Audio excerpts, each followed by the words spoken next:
Get your hands off me!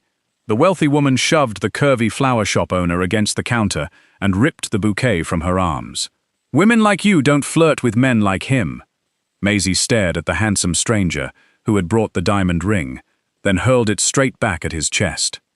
Take your ring, your girlfriend, and get out of my shop. Every bodyguard outside went still. The woman turned pale. Maisie had no idea she'd just thrown a priceless family ring at Evander Russetti, the city's most feared mafia boss. Then he smiled. It wasn't a warm smile. It was barely a smile at all, just the smallest movement at one corner of Evander Russetti's mouth, as if something had happened that his mind had not yet decided how to classify. Serafina Vale classified it immediately.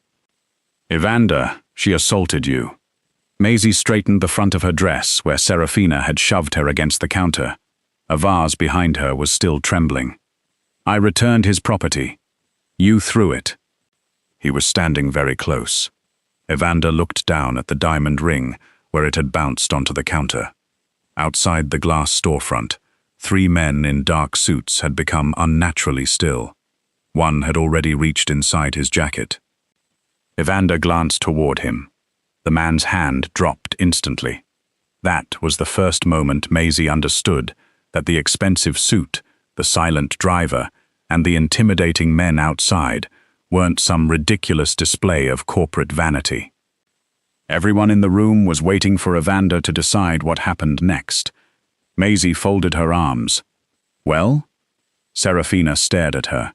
Do you have any idea who you're speaking to? No, but apparently everyone else does. Evander picked up the ring. Enough, Serafina. Her expression changed. You're defending her? I'm telling you to leave. Silence settled over the shop. Serafina's face tightened. She was flirting with you. Maisie actually laughed. Evander's gaze shifted toward her. Sorry, she said. That was just objectively funny. Serafina took one furious step forward, but Evander didn't raise his voice. Outside. One word. That was all it took. A bodyguard opened the door. Serafina looked from Evander to Maisie, humiliation burning beneath her polished expression, then walked out without another word. The door closed. Evander placed the ring carefully on the counter. Maisie pointed toward the door. That invitation includes you. I still need the bouquet, and I still need you to leave. I'll pay 10 times your normal rate. And somehow you've made leaving sound even more attractive. His eyes narrowed slightly. People generally don't tell me no. Maisie picked up the damaged bouquet Serafina had dropped and began inspecting the stems. Then, you've been spending time with very boring people. For several seconds, Evander simply watched her. Do you always speak to customers this way? Only the ones who bring hostile accessories. Serafina isn't my girlfriend. Maisie snipped a broken stem. Congratulations. I didn't ask her to touch you. The scissors stopped. Maisie looked up. No, you didn't. Something in her voice removed the humor from the room. Evander waited. Maisie set the scissors down.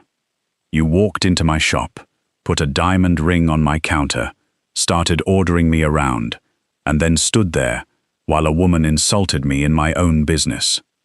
His expression hardened. I didn't insult you. You watched. That landed differently. Maisie saw it. Not guilt exactly. Evander didn't seem like a man accustomed to guilt arriving quickly. Recognition came first. His eyes moved to the bouquet on the floor, then to the counter Serafina had shoved Maisie against. For once, he had nothing immediate to say. Maisie returned to trimming the damaged flowers. Eventually, Evander spoke. She shouldn't have touched you. No. She shouldn't have spoken to you that way. No. A pause. I apologize. Maisie's scissors stopped again. It wasn't elegant. There was no charming smile, no polished speech, no attempt to buy forgiveness. The words sounded almost unfamiliar in his mouth. She studied him. That was painful, wasn't it? Extremely. A laugh escaped her before she could stop it. And this time, the faint smile returned to his face. Then his attention dropped to the bouquet. I still need to know if you can recreate it. Maisie followed his gaze. His tone had changed. Not softer, but no longer a command.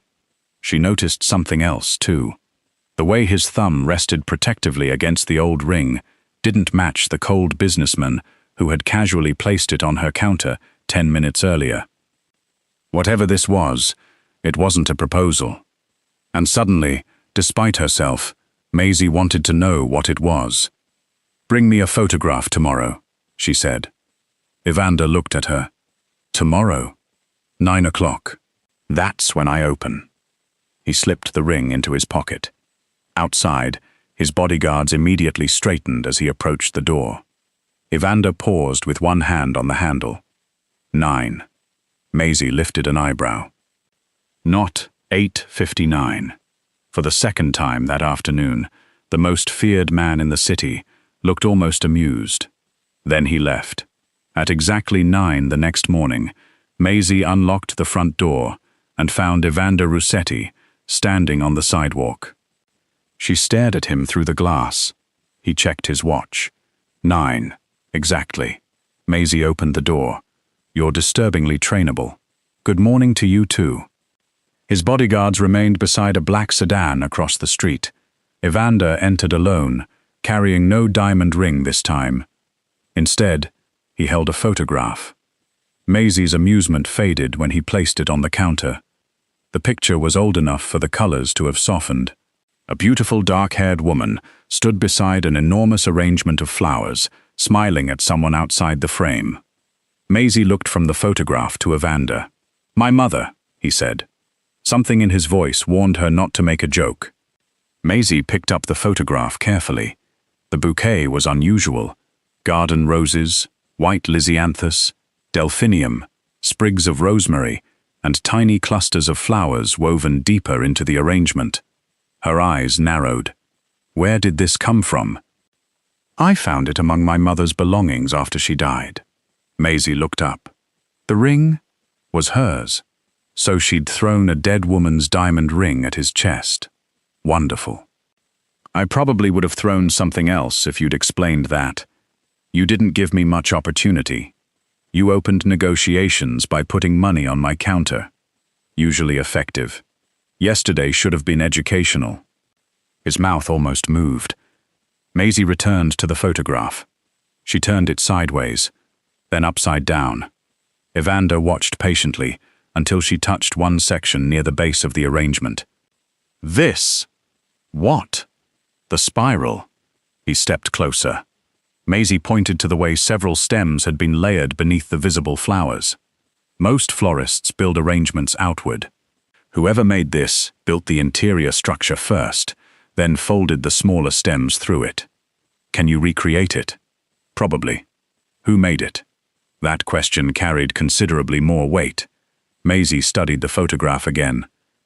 "My grandmother used to arrange flowers like this." Evander went completely still. Maisie noticed. "Used to? She died 8 years ago. Callaway blooms belonged to her before it belonged to me." "Did she keep records?" "Yes. I need them." There it was again. Not a request. Maisie placed the photograph on the counter. "No." Evander blinked once. "No?" "Family records, customer information, addresses, orders, notes. You don't get to walk in and take them. I can compensate you." "No. I haven't named a number. You could add zeros until your accountant starts crying." Still no. Evander studied her with the same expression he might have used on a business negotiation that had unexpectedly stopped obeying mathematics. "I need to know who sent those flowers." "Why?" "My mother received an arrangement like this every year on her birthday. No card, no identifiable sender. After she died, I found the ring locked away with this photograph." Maisie's sarcasm disappeared. "You think the florist knew who sent them. I think someone did. And you think my grandmother was involved." "I think yesterday was the first useful lead I've had in years." That changed things.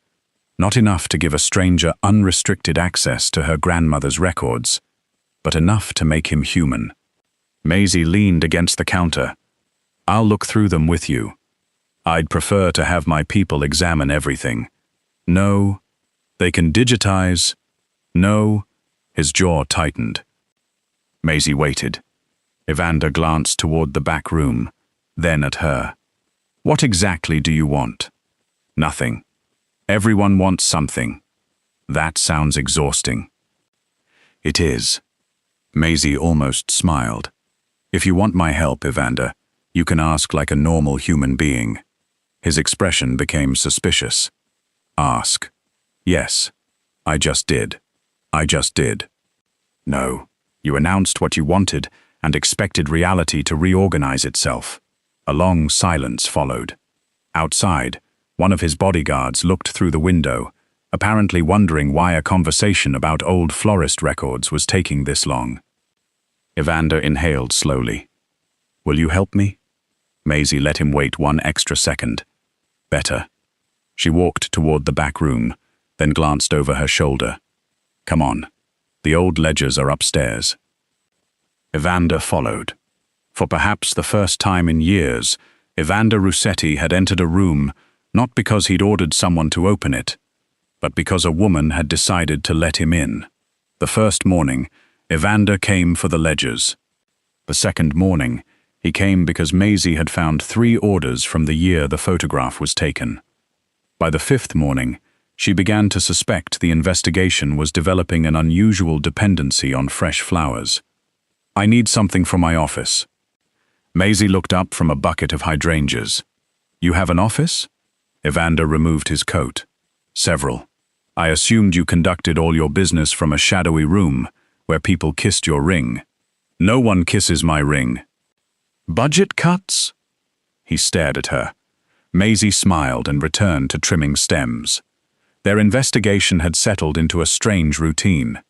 Each morning, Evander arrived shortly after opening. His bodyguards stayed outside unless he needed them. Maisie made him wash his hands before touching her grandmother's ledgers, refused to let him bring coffee near the pages, and had once slapped his wrist when he'd reached across an 80-year-old receipt with a wet sleeve. No one outside Callaway Blooms appeared capable of believing any of this. Evander, strangely, kept returning. The records were frustrating. Maisie's grandmother had documented nearly every order, but some older customers were identified only by initials. Others had paid cash. Several addresses no longer existed.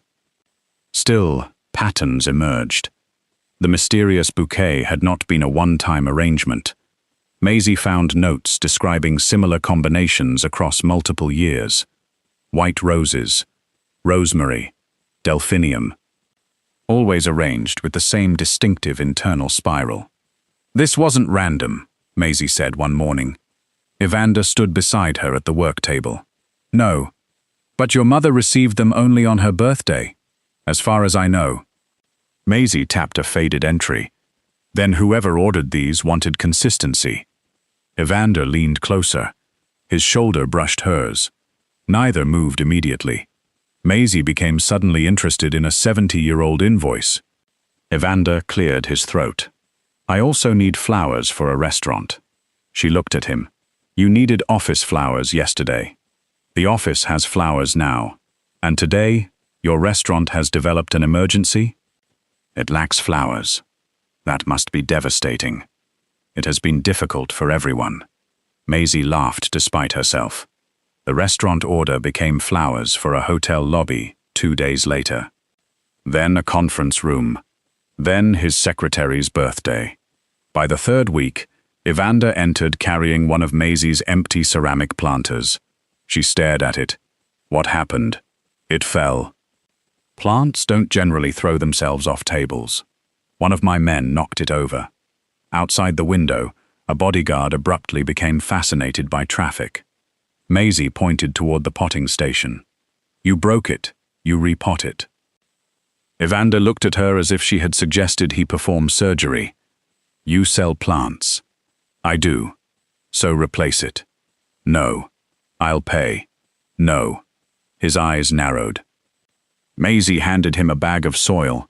10 minutes later, the chairman of Russetti Holdings stood behind her counter with dirt on one cuff, while Maisie instructed him not to murder a perfectly innocent fern. An elderly customer entered halfway through the operation. She watched Evander struggle with the pot, then leaned toward Maisie. "Is that handsome man your delivery boy?" Maisie didn't hesitate.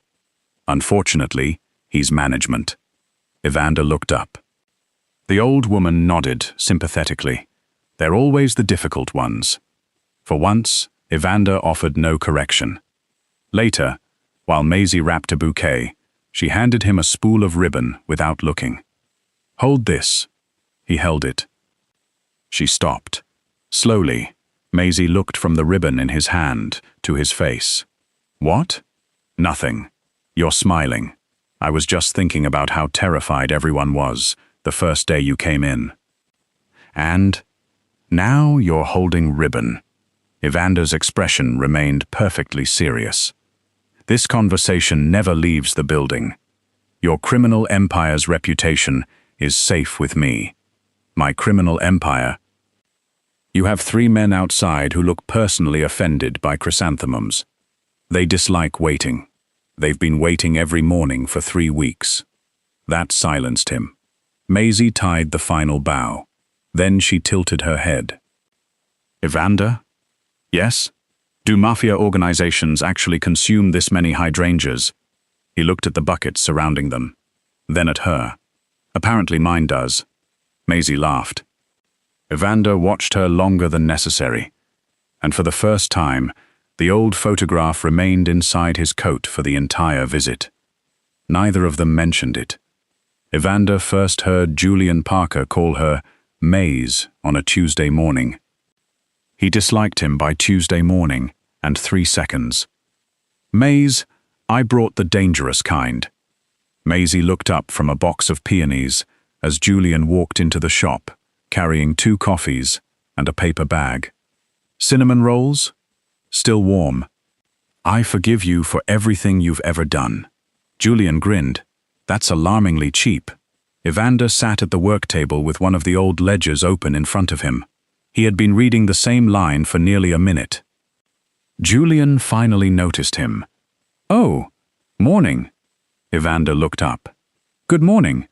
Maisie took 1 coffee. Julian Parker, Evander Russetti. "Julian owns the animal clinic 2 doors down." Julian offered his hand. Evander looked at it for half a second before shaking it. "Russetti," Julian said. "You look familiar. I have one of those faces." Maisie nearly choked on her coffee. Julian glanced between them. "How long has he been funny?" "He isn't. That's what makes it exciting." Evander returned to the ledger. Julian stayed. That was the problem. He stayed while Maisie ate half a cinnamon roll. He changed a flickering bulb above the register without being asked. He knew where she kept the stepladder. He knew which coffee she drank. Worse, Maisie was completely relaxed around him. There was no guarded sarcasm, no cautious curiosity. Julian belonged here. Evander discovered that he strongly disliked people who belonged in Callaway Blooms, especially handsome veterinarians. "Lunch later, Maze?" Julian asked. "Sure." Evander's eyes lifted. Julian waved and left. The door had barely closed before Maisie spoke. "You're glaring at a veterinarian." "I'm reading. The ledger is upside down." Evander looked down. It was not upside down. Maisie smiled. "You checked." He closed it. 2 mornings later, Evander arrived to find Julian hugging her. Maisie had just received confirmation that a hotel wanted Callaway Blooms to handle flowers for a series of events. Julian lifted her briefly off the floor while she laughed. Evander stopped outside the door. 1 bodyguard behind him quietly took 2 steps backward. Evander entered. Maisie was still smiling when she saw him.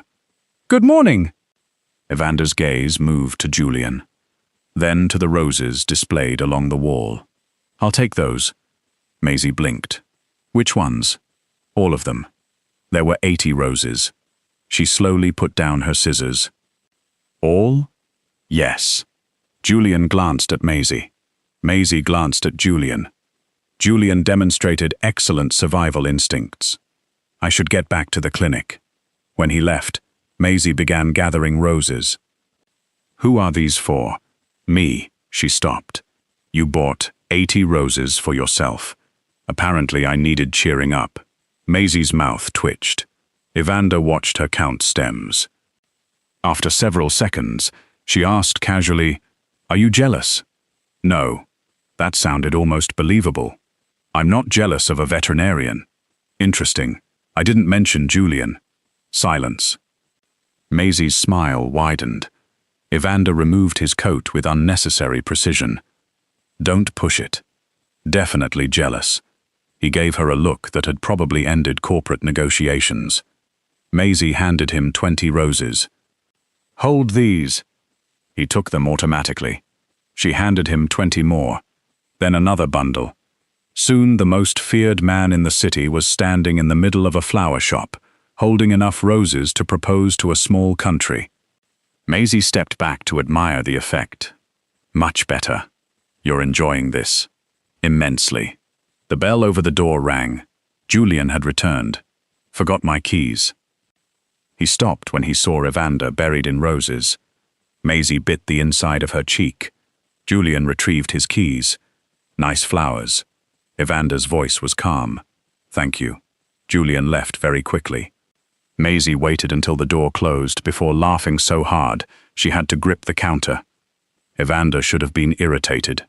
Instead, he found himself watching her. Not the flowers, not the ledgers, her. And that realization was considerably more inconvenient than Julian Parker, because Evander had spent weeks telling himself there was a reason he came here every morning. His mother's photograph, the old records, the unanswered questions. All perfectly rational, except the photograph had been sitting untouched in his coat for days. And this morning, before he had even seen Julian's arms around Maisie, Evander had already been planning what excuse he could use to stay until lunch. Serafina Vale returned on a Thursday afternoon, wearing cream silk and the expression of a woman who had never been told she was unwelcome anywhere. Maisie saw her through the window and quietly put down her scissors. This time, Serafina came alone. No bodyguards? Maisie asked. I don't require them. Neither do I. Look how much we have in common. Serafina's smile remained perfectly composed. I owe you an apology. That was unexpected. Maisie waited. My behavior the other day was inappropriate. Yes. A flicker crossed Serafina's face. She had probably expected Maisie to make the apology easier. Maisie didn't. Serafina wandered toward a display of dahlias. I misunderstood the situation between you and Evander. There is no situation. Of course. 2 words. Somehow Serafina managed to make them sound insulting. Maisie returned to trimming stems. Was there something you wanted to order? Actually, I wanted flowers for a dinner. Wonderful. Flowers, I understand. Serafina selected white roses. For several minutes, she behaved like any other customer. Then she said, almost casually, Evander has always had unusual periods of fascination. Maisie's hands continued working. Has he? He becomes interested in something because it challenges him. A company, a building, a negotiation. She looked around the little shop. Occasionally, a person. There it was. Not an insult. Not technically. Maisie tied the first ribbon. You should probably tell him that. Oh, I would never interfere. Maisie almost admired the precision. Serafina stepped closer. You must be very confident to wear something so fitted. Maisie looked down at her green dress, then back up. I am. Thank you for noticing. Serafina paused. That one hadn't landed correctly. She changed direction. Evander's world can be difficult. The dinners, the families, the expectations. People notice everything. I own a retail business. I'm familiar with people having opinions. It's different when the room is filled with people who matter. The scissors in Maisie's hand stopped for half a second. Serafina saw it. Maisie hated that she saw it. I suppose Evander will eventually need someone who understands that world, Serafina continued. Someone who can stand beside him without becoming the story. Maisie finished the bouquet. Your roses are ready. Serafina studied her. You misunderstand me. I think what you've built here is charming. There was that word. Charming. Small enough to admire. Small enough not to respect. Maisie handed her the flowers. Then you'll have no trouble paying full price. Serafina smiled and reached for her purse. Of course. Neither woman noticed the man standing just inside the doorway until Evander spoke. I wouldn't worry about what I need, Serafina. Serafina turned. Maisie's stomach dropped. Evander's expression was calm. That somehow made the room colder. How long have you been standing there? Maisie asked. Long enough. Serafina recovered first. We were having a private conversation. In Maisie's shop. Evander stepped farther inside. Serafina lifted her chin. I was simply explaining that your life requires certain considerations. No, you were explaining that you believe proximity to power makes someone important. That isn't what I said. It is what you meant. Her face tightened. Evander didn't raise his voice. The last thing my life needs is another person impressed by my empire. His gaze moved to Maisie. Something in it made her forget the ribbon between her fingers. I'm more interested in the woman who threw my ring at me. Silence. Maisie swallowed. Then instinct rescued her. Technically, I threw it toward you. Evander looked at her. It hit me. You have a large chest. Difficult target to miss. One of the bodyguards, visible through the window, abruptly turned away. The other coughed into his fist. Even Evander's mouth betrayed him. Serafina did not find it funny. This is amusing to you? No, Evander said. The hint of humor disappeared. Maisie is. The answer was somehow more intimate than the declaration before it. Serafina placed money on the counter. For the first time since entering, her composure cracked. You'll understand eventually. Evander opened the door for her. I already do. She left. The bell settled into silence. Maisie stared at the money on the counter. Evander approached carefully. You're unusually quiet. Enjoy it. He watched her rearrange scissors that didn't need rearranging. What she said bothered you. Maisie looked up. Don't. Evander stopped. A month earlier, he would have pushed for an answer. Now he simply nodded. All right. That almost made it worse. Maisie turned away and reached for a bucket. She hated that Serafina's words had found a vulnerable place. Not because Maisie wanted the woman's approval, because some part of her had begun imagining Evander here often enough that the possibility of him not being here had started to hurt. Behind her, Evander quietly removed his coat. He didn't ask another question. He didn't offer money, reassurance, or a grand solution. He simply picked up the box of untrimmed roses beside the work table. Maisie glanced over. What are you doing? Helping. You don't know how. Then you'll have to teach me. Maisie stared at him. Then she handed him the safer pair of scissors. Maisie found the pattern at 7:43 on a Monday evening. Evander had been sitting across from her for nearly 2 hours, jacket discarded over a chair, while rain tapped against the darkened windows of Callaway Blooms. The shop had closed almost 3 hours ago. Between them lay 12 old orders. Maisie rearranged them again. Your mother received white roses every year. Yes, but not the same number. Evander leaned forward. Maisie pulled 3 receipts closer. 12 roses, then 4, then 19. Different arrangements. That's what I thought. She reached for another ledger. But Grandma charged by the arrangement size, not individual stems. There was no reason to record exact quantities unless the quantities mattered. Evander's attention sharpened. Maisie began writing the numbers. 12, 4, 19. Then the rosemary sprigs. 3, 8, 5. Dates began emerging, not birthdays. Maisie checked an old city directory she'd found upstairs. Her pulse jumped. Oh. Evander knew her well enough now to recognize that particular sound. What? I think the flowers were a code. She turned the paper toward him. The quantities corresponded to dates. The flower varieties indicated which sequence to read first. When arranged according to her grandmother's handwritten placement marks, the final entries produced something else. An address. Evander stared at it. I know that street. Maisie waited. My mother's family owned property there decades ago. The next morning, Evander's people searched archived property records. By afternoon, they had a name. Eleanor Ruscetti. Evander read it twice. Then a third time. There was no Eleanor Ruscetti. Maisie sat opposite him in the back room. Apparently there was. No. His voice remained quiet. That worried her more than anger would have. My mother was an only child. Evander made one phone call, then another. By evening, documents arrived from private archives that had apparently become accessible the moment Evander Ruscetti asked for them. A birth certificate. 2 school records. An old marriage license. Eleanor Ruscetti had been born 3 years before Evander's mother, her older sister.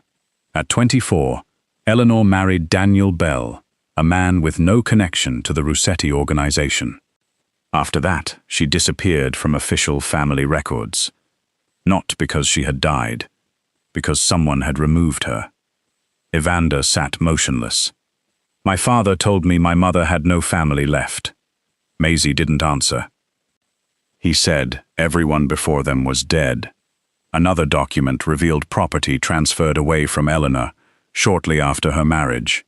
A trust established by Evander's maternal grandfather had later been consolidated under accounts controlled by the family. The flower orders suddenly made sense. 2 sisters had remained in contact without the men around them knowing. Birthdays, addresses, dates, messages hidden in arrangements, innocent enough to sit in plain sight. And Maisie's grandmother had helped them. Evander picked up the old photograph. All those mornings spent searching for a secret lover had led him somewhere worse. His mother had not hidden an affair. She had hidden a sister. She knew, he said. Maisie remained beside him. She knew what my father had done, and she never told me. There was pain beneath the words now, not anger at his mother. Grief for a woman he had thought he understood. My entire life, I believed she was alone. Maisie moved to the chair beside his, not touching him, just there. Evander looked down at the photograph. My father erased someone from our family because she married a man he considered beneath us. His laugh contained no humor, and I spent half my life protecting the legacy he left me. Maisie could have told him his mother had done her best. She could have said the truth had come out eventually. She could have offered one of those polished sentences people used when reality was too ugly to sit with comfortably. She didn't. Minutes passed. Evander finally looked at her. You aren't going to tell me everything happens for a reason? No. His eyes held hers. Sometimes terrible things happen because people make terrible choices. Nothing more. No lesson. No demand that he forgive anyone. Evander looked at her for a long time. Then his hand moved across the small space between their chairs. He didn't take hers. He placed it palm up between them. An invitation. Maisie looked down. The gesture was so unlike the man who had once entered her shop, expecting the world to obey, that something tightened behind her ribs. She placed her hand in his. His fingers closed gently. Evander had come to Callaway Blooms, searching for a woman from his mother's past. Sitting beside Maisie in the quiet shop, he understood something far more dangerous. The mystery had finally given him fewer reasons to return. Yet the thought of Not coming back tomorrow felt impossible. For the first time, Evander knew exactly why. Julian asked Maisie to dinner 3 days later. There was no dramatic bouquet, no nervous speech. He leaned against her counter while she wrapped tulips and said, "There's a new Italian place on Mercer. Dinner Friday?" Maisie's hands slowed. "With you?" Julian looked offended. "No, Maise, I'm asking you to make a reservation for me and another woman." She laughed.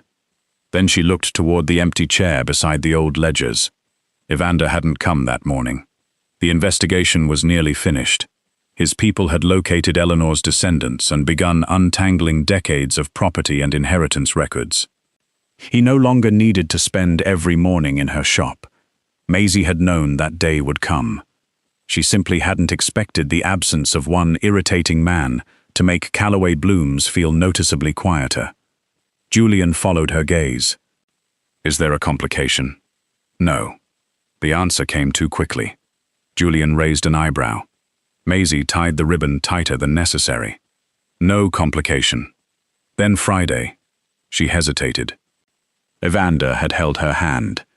He had looked at her in ways that no longer felt accidental. He had been jealous of Julian with all the subtlety of a man purchasing 80 roses for himself, but he had never actually said what he wanted. And Maisie refused to build a relationship out of guesses. "Friday," she said. The bell above the door rang. Evander stood there. Of course he did. Julian glanced at him, then back at Maisie. 7. 7. Great. Julian left with a polite nod toward Evander. Evander watched the door close. Then he looked at Maisie. Friday. She returned to her tulips. "That's generally the day after Thursday. What happens Friday?" "Dinner. With Parker. Dr. Parker. If we're suddenly being formal." Evander removed his gloves 1 finger at a time. Maisie recognized the ritual now. The calmer he became, the more annoyed he was. "Is there a reason you're dismantling those gloves?" "No." "Good. I was worried the leather had offended you." Evander walked to the counter. "Cancel your dinner." Maisie looked up. "Are you here to order something?" "Yes." She waited. "Cancel your dinner." Maisie folded her arms. "That's not how ordering flowers works." "Maisie." "Evander. I don't want you going out with him." She felt a dangerous little spark of satisfaction. She refused to let him see it. "Why?" His answer should have been immediate. It wasn't. Evander Ruscetti could authorize acquisitions worth hundreds of millions before breakfast. He could silence rooms by entering them. Men who frightened other men waited for his decisions. Yet standing in a flower shop before one woman with her arms folded, he said nothing for nearly 10 seconds. Maisie waited. Finally he spoke. "Because I want you to go with me." Her heartbeat changed. Still, she didn't rescue him. "Go where?" "Dinner." "Why?" His jaw tightened. "You know why." "I think I do." "Then why are you making this difficult?" "Because I shouldn't have to translate you." That stopped him. Maisie stepped around the counter. "You show up every morning. You buy absurd quantities of flowers. You glare at Julian. You hold my hand when you're hurting. Then the investigation ends. You disappear for a morning, and I'm supposed to somehow know what all of that means." "I was meeting Eleanor's grandson." Maisie's anger softened, but only slightly. "That explains this morning. It doesn't answer me." Evander looked at her. She could almost see the instinct to retreat behind authority. Then he let it go. "I kept coming here after I stopped needing to." Maisie remained silent. "I bought flowers for buildings that did not need flowers." "I suspected. My hotel manager has asked me to stop sending hydrangeas." A laugh threatened. Evander stepped closer.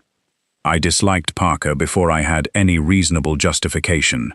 You still don't have one. Julian is lovely. I am aware. You sound devastated." "I am." Maisie smiled despite herself. Then Evander's expression changed. The humor remained, but something more vulnerable appeared beneath it. When I found those records, I thought solving the mystery would give me peace. He glanced toward the work table where they'd spent so many mornings together. Instead, all I could think about was that I no longer had an excuse to come here. Maisie's smile disappeared. Evander met her eyes. I don't want an excuse anymore. Silence filled the shop. Outside, his bodyguards were suddenly very interested in the opposite side of the street. Maisie took one step closer. Is that a command? Evander knew exactly what she meant. Months ago, he had entered Callaway Blooms and expected obedience, because obedience was what power had always purchased him. Now there was only one answer that mattered. No. His voice was quiet. It's me asking. Maisie let him wait.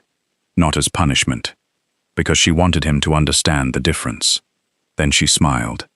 Much better. Relief moved through his face, so subtly, most people would have missed it. Maisie didn't. Friday, she said. 7. Evander nodded. Then Maisie lifted one finger. But I'm telling Julian myself. Fine. And you're not buying 80 roses. 60? Evander. 20? She laughed. This time, when he reached for her hand, he didn't assume she'd give it. He waited.